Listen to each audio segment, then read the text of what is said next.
Hi friends, MP's ಕಿಚನ್ಗೆ ಸ್ವಾಗತ. ನಾವು ಇವತ್ತು ಮಾಡುತ್ತಿರುವ ರೆಸಿಪಿ ಬಿಸಿಬೇಳೆ ಬಾತ್. ಹಾಗಿದ್ರೆ ನಮ್ಮ ವಿಡಿಯೋ ನೋಡೋದಕ್ಕಿಂತ ಮುಂಚೆ ಪ್ಲೀಸ್ ನಮ್ಮ ಚಾನಲ್ನ ಸಬ್ಸ್ಕ್ರೈಬ್ ಮಾಡಿ, ಸಪೋರ್ಟ್ ಮಾಡಿ, ಲೈಕ್ ಮಾಡಿ, ಶೇರ್ ಮಾಡಿ, ಪಕ್ಕದಲ್ಲೇ ಕಾಣೋ ಬೆಲ್ ಲೈಕ್ ಮೇಲೆ ಕ್ಲಿಕ್ ಮಾಡಿ. ಹಾಗಿದ್ರೆ ಬಿಸಿಬೇಳೆ ಬಾತ್ ಮಾಡೋ ವಿಧಾನ ಹೇಗೆ ಅಂತ ನೋಡೋಣ ಬನ್ನಿ. ನಾನು ಇಲ್ಲಿ ಒಂದು ಚಿಕ್ಕ ಕಪ್ಪಲ್ಲಿ 1 ಕಪ್ ಆಗುವಷ್ಟು ಅಕ್ಕಿನ ತಗೊಂಡಿದ್ದೀನಿ. ಇದನ್ನು ಈಗ ಒಂದು ಬೌಲಿಗೆ ಸೇರಿಸ್ಕೊತಾ ಇದ್ದೀನಿ. ಈಗ ಒಂದು ಅರ್ಧ ಕಪ್ ಆಗೋವಷ್ಟು ನಾನು ಮೈಸೂರು ಬೇಳೆ ತಗೊಂಡಿದ್ದೀನಿ. ನೀವು ತೊಗರಿಬೇಳೆ ಅಥವಾ ಹೆಸರು ಬೇಳೆನೂ ಸೇರಿಸ್ಕೋಬೋದು. ಈಗ ಇದನ್ನೆಲ್ಲ ಚೆನ್ನಾಗಿ ತೊಳ್ಕೊಂಡು ಕುಕ್ಕರ್ಗೆ ಸೇರಿಸ್ಕೊಳ್ಳೋಣ. ನಾನು ಈಗ ತೊಳೆದಿಟ್ಕೊಂಡಿರೋದನ್ನೆಲ್ಲ ಕುಕ್ಕರಿಗೆ ಸೇರಿಸ್ಕೊತಾ ಇದ್ದೀನಿ. ಈಗ ನಾವು ಇದಕ್ಕೆ ಒಂದು ಡಬಲ್ ಆಗೋವಷ್ಟು ನೀರನ್ನ ಸೇರಿಸ್ಕೋಬೇಕು. ಈಗ 1 ಕಪ್ಪಿಗೆ 3 ಕಪ್ ನೀರು ಹಾಕ್ಕೋಬೇಕು. ಆ ರೀತಿ ಈಗ ಇದಕ್ಕೆ 6 ಕಪ್ ನೀರನ್ನ ಸೇರಿಸ್ಕೊಳ್ಳೋಣ. ನಾನು ಇಲ್ಲಿ ಒಂದು ಚಿಕ್ಕದು ಕ್ಯಾರೆಟು ಮತ್ತು ಒಂದು 10 ಬೀನ್ಸ್ನ ಕಟ್ ಮಾಡಿ ಇದಕ್ಕೆ ಸೇರಿಸ್ಕೊತಾ ಇದ್ದೀನಿ. ನಾವು ತುಂಬ ತರಕಾರಿ ಹಾಕ್ಬಿಟ್ರೆ ಅದು ತರಕಾರಿ ಬಾತ್ ಆಗಿಬಿಡುತ್ತೆ, ಬಿಸಿಬೇಳೆ ಬಾತ್ ಆಗಲ್ಲ. ಸೊ ಅದಕ್ಕೆ ಸ್ವಲ್ಪನೇ ಹಾಕ್ಕೊಳ್ಳಿ. ಇಲ್ಲಿ ಒಂದು ಮೀಡಿಯಮ್ ಸೈಜು ಆಲೂಗಡ್ಡೆ ಸಿಪ್ಪೆ ತೆಗೆದು ಕಟ್ ಮಾಡಿ ಇದಕ್ಕೆ ಸೇರಿಸ್ಕೊತಾ ಇದ್ದೀನಿ. ಇಲ್ಲಿ ಒಂದು ಮೀಡಿಯಮ್ ಸೈಜ್ ಟೊಮೊಟೊನ ಇದಕ್ಕೆ ಕಟ್ ಮಾಡಿ ಸೇರಿಸ್ಕೊತಾ ಇದ್ದೀನಿ.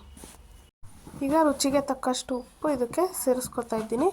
ನಾನಿಲ್ಲಿ ಒಂದು 1/4 ಕಪ್ ಆಗೋಷ್ಟು ಕಡಲೆ ಬೀಜನೂ ಸೇರಿಸ್ಕೊಂಡು ಲಿಡ್ ಕ್ಲೋಸ್ ಮಾಡಿ 3 ವಿಷಲ್ ಕೂಗಿಸ್ಕೊಳ್ಳೋಣ.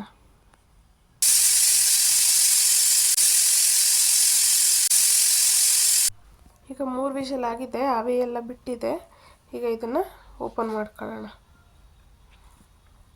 ನೋಡಿ ಎಷ್ಟು ಚೆನ್ನಾಗಿ ಬಂದಿದೆ. ತರಕಾರಿ ಎಲ್ಲ ಚೆನ್ನಾಗಿ ಬೆಂದಿದೆ. ಕಡಲೆಬೀಜ, ತರಕಾರಿ, ರೈಸು ಎಲ್ಲ, ಬೇಳೆ ಎಲ್ಲ ಚೆನ್ನಾಗಿ ಸ್ಮ್ಯಾಶ್ ಆಗೋ ಥರ ಬೆಂದಿದೆ. ನೋಡಿ ಈ ಥರ ಇರಬೇಕು. ಮಕ್ಕಳಿಗೆಲ್ಲ ಪ್ರೋಟೀನು, ವಿಟಮಿನ್ ಎಲ್ಲ ಸಿಗುತ್ತೆ ಇದರಲ್ಲಿ. ನೀವು ಬರೀ ತರಕಾರಿ ಕೊಟ್ಟರೆ ತಿನ್ನಲ್ಲ, ಈ ಥರ ಮಾಡಿಕೊಟ್ರೆ ಚೆನ್ನಾಗಿ ತಿಂತಾರೆ.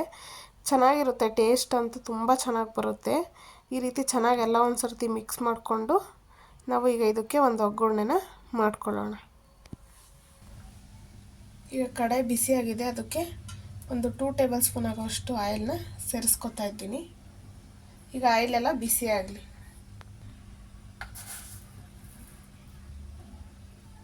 ಈಗ ಆಯಿಲ್ ಬಿಸಿ ಆಗಿದೆ. ಇದಕ್ಕೆ ನಾನು ಒಂದು ಅರ್ಧ ಟೇಬಲ್ ಸ್ಪೂನ್ ಅಷ್ಟು ಸಾಸಿವೆ ಮತ್ತು ಒಂದು ಚೂರು ಜೀರಿಗೆನ ಸೇರಿಸ್ಕೊಂಡು ಈಗ ಇದೆಲ್ಲ ಸಿಡಿದಿದೆ. ಇದಕ್ಕೆ ನಾನು ಒಂದು 10 ಸೈಜ್ ಈರುಳ್ಳಿನ ಕಟ್ ಮಾಡಿ ಸೇರಿಸ್ಕೊತಾ ಇದ್ದೀನಿ. ಸ್ಲೈಸಾಗಿ ಕಟ್ ಮಾಡ್ಕೊಂಡಿದ್ದೀನಿ. ಇದನ್ನೆಲ್ಲ ಚೆನ್ನಾಗಿ ಹಸಿ ವಾಸನೆ ಹೋಗೋವರೆಗೂ ಫ್ರೈ ಮಾಡ್ಕೊಳ್ಳೋಣ.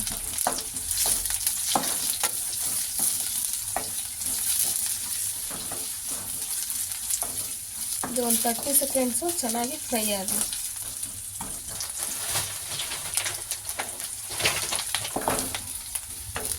ಈಗ ಇದೊಂದು 30 ಸೆಕೆಂಡ್ ಫ್ರೈ ಆಗಿದೆ. ಇದಕ್ಕೆ ನಾನು ಒಂದು 2 ಬ್ಯಾಡಗಿ ಮೆಣಸಿನಕಾಯಿನ ಸಣ್ಣಗೆ ಕಟ್ ಮಾಡಿ ಸೇರಿಸ್ಕೊತಾ ಇದ್ದೀನಿ. ಈಗ ಇದೆಲ್ಲ ಚೆನ್ನಾಗಿ ಸ್ವಲ್ಪ ಮಿಕ್ಸ್ ಮಾಡ್ಕೊಳ್ಳಿ.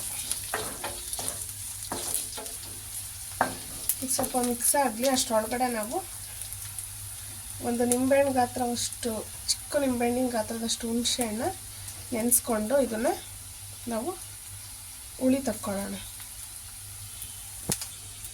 ನಾನು ಇಲ್ಲಿ ಹುಣಸೆಹಣ್ಣಿನ ರಸ ತಕ್ಕೊಂಡಿದ್ದೀನಿ. ಅದಕ್ಕೆ ಒಂದು 2 ಸ್ಪೂನ್ ಆಗುವಷ್ಟು ಬಿಸಿಬೇಳೆ ಬಾತ್ ಪೌಡ್ರನ್ನ ಸೇರಿಸ್ಕೊತಾ ಇದ್ದೀನಿ. ನಾನು ಇದು ಮನೆಯಲ್ಲೇ ಮಾಡ್ಕೊಂಡಿರೋದು.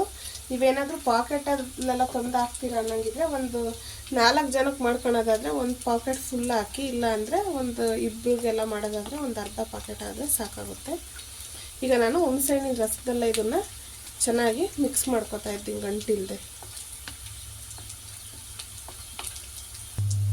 ನೋಡಿ ಈ ಥರ ಗಂಟೇನೂ ಇಲ್ಲ.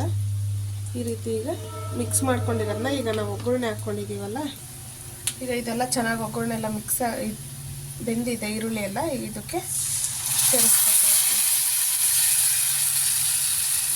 ಈಗ ಇದರಲ್ಲಿ ಹಸಿ ವಾಸನೆ ಎಲ್ಲ ಹೋಗಬೇಕು. ಆ ರೀತಿ ಇದನ್ನು ಚೆನ್ನಾಗಿ ಸ್ವಲ್ಪ ಒಂದು 30 ಸೆಕೆಂಡು ಚೆನ್ನಾಗಿ ಕುಕ್ ಮಾಡಿಕೊಂಡು ಆಮೇಲೆ ನಾವು ಬೇಳೆ ಎಲ್ಲ ಬೇಯಿಸ್ಕೊಂಡಿದ್ದೀವಲ್ಲ ಅದಕ್ಕೆ ಶಿಫ್ಟ್ ಮಾಡ್ಕೊಳ್ಳೋಣ. ಈಗ ಇದು ಹಸಿ ವಾಸನೆ ಎಲ್ಲ ಹೋಗಿದೆ, ಚೆನ್ನಾಗಿ ಕುಕ್ ಆಗಿದೆ. ಇದನ್ನು ನಾವೀಗ ಬೇಯಿಸ್ಕೊಂಡಿರೋ ಕುಕ್ಕರಿಗೆ ಸೇರಿಸ್ಕೊಳ್ಳೋಣ.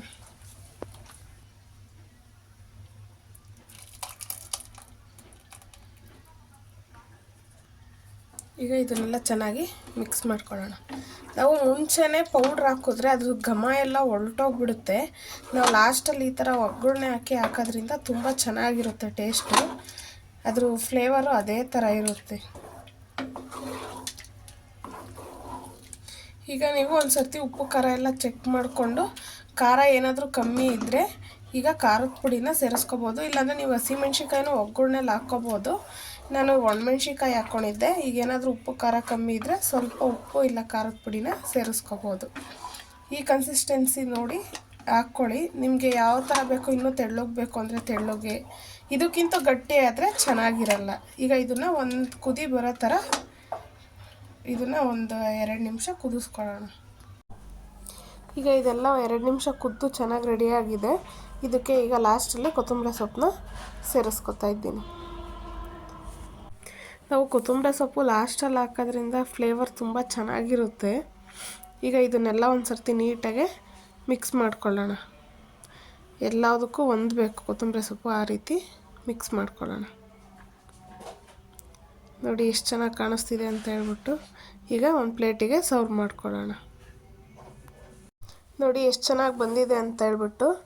ಮತ್ತಷ್ಟು ಈಸಿ ರೆಸಿಪಿಗೋಸ್ಕರ MP's ಕಿಚನ್ನ ಫಾಲೋ ಮಾಡಿ. Thank you for watching. Bye.